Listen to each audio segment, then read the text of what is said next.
Bakit? Nakasalamin lang maganda na.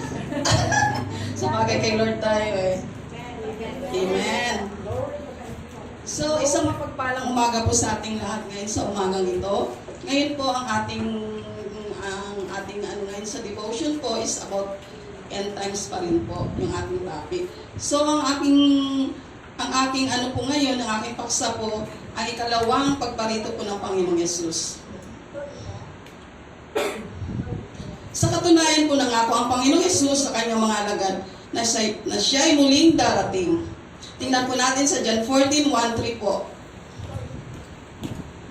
Huwag mabagabag ang inyong puso. Sa bahay ng aking ama ay maraming tahanan.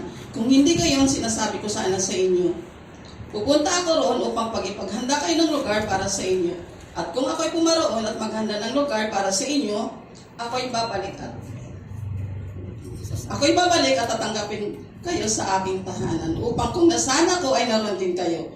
Amen? So ang sabi nga ng Panginoon, huwag po tayong mapagabag, huwag po tayong mabalisa kasi inihanda na po ng Panginoon ang ating tahanan o matitirhan sa langit. So sa pagbabalik po niya, gusto niya na makasama tayong lahat. Yes. Dahil ang sabi niya nga po dito, kung nasaan siya ay naroon din tayo. So lahat po ba tayo ay makakasama? Ang tanong, Amen. So, ang tanong po muli, kailan babalik ang Panginoong Yesus? Ang Panginoong Yesus po ay babalik sa lalong madaling panahon, gayunman. Walang nakakaalam ng eksaktong panahon kung kailan muling darating ang Panginoong Yesus. Tingnan po natin sa Marcos 13:32 po. Datapwa tungkol sa araw, oras na yaon ay walang nakakaalam. Maging ang mga anghel sa langit niyang anak, kundi ang ama lamang. Kapansin-pansin na ganito rin ang tinanong ng mga disipulo kay Jesus bago siya umakyat sa langit. Nang panahon yun, sinabi sa kanila ni Jesus na hindi nila dapat malaman ang mga panahon o kapanahunan na sa otoridad ng Ama. Sa makatuwid po, maaaring bumalik ang Panginoong Jesus bukas, sa sunod na buwan, sa sunod na taon, o sa 100 taon. Sa 100 taon mula ngayon. Kaya ano pong ibig sabihin nito? Para po sa akin, para sa ating lahat.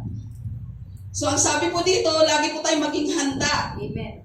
Sa ikalawang pagparito po ng Panginoong Yesus. Masdan po natin na pagtuunan natin ng pansin ang Panginoong Yesus sapagkat hinahangad ng dyablo na gambalain ang sangkatawan mula sa pag-unawa, sa mga tanda, sa pagiging malapit ng pagparito ng Panginoong Yesus. So, ang tanong po muli, napakatagal nang bumalik ang Panginoong Yesus. Si Jesus po ay may tiyagang naghihintay na bumalik sapagkat binibigyan niya ang sangkatauhan ng maraming panahon hanggat maaari upang pumili at sumunod sa Kanya. Nais ng Panginoong Yesus na ang pinakamaraming tao hanggat maaari ay magsisi at bumalik sa Kanya na kasama niya. Amen? Amen. So dito po sa 2 Pedro 3:8-9, tingnan po natin. Datapwat mga minamahal, huwag ninyong kakalimutan ang isang bagay na ito, na ang isang araw sa Panginoon ay gaya ng 1,000 taon, at ang 1,000 taon ay gaya ng isang araw. Ang Panginoon na hindi pabaya tungkol sa kanyang pangako. Tulad ng itinuturing ng iba na kahinahunan, ngunit matagal na siyang nagtutusa sa atin na ayaw niya na ang sino man ay mapuksa, kundi ang lahat ay makapagsisi. Amen? Amen. So, ang sabi nga ng Panginoon, lagi po tayong maging handa at lagi tayong magsisi sa ating mga kasalanan.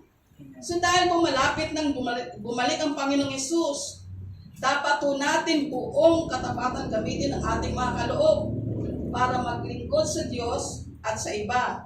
At higit sa lahat, dapat tayong tapat na ibahagi ang salita ng Diyos upang matamo ng mga naligaw na mga mananampalataya. At higit sa lahat po, dapat na may pananabik at pagtitiis nating asamin ang lahat ng ito.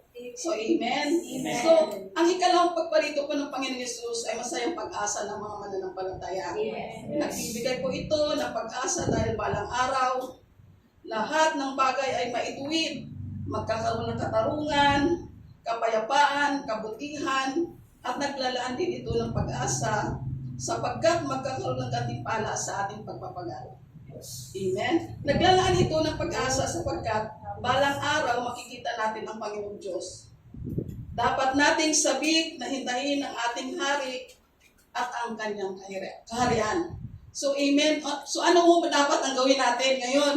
Dahil sa end time, so, alam na natin kung anong nangyayari at higit sa lahat, dadating ng ating Panginoon. So, lagi lang po tayong maging handa at higit sa lahat, pagsisiyan natin ang ating mga kasalanan. Para pag dumating ang Panginoon, ay makakasama tayong lahat. So, yan lamang po, maiksing mensahe ko sa umagang ito.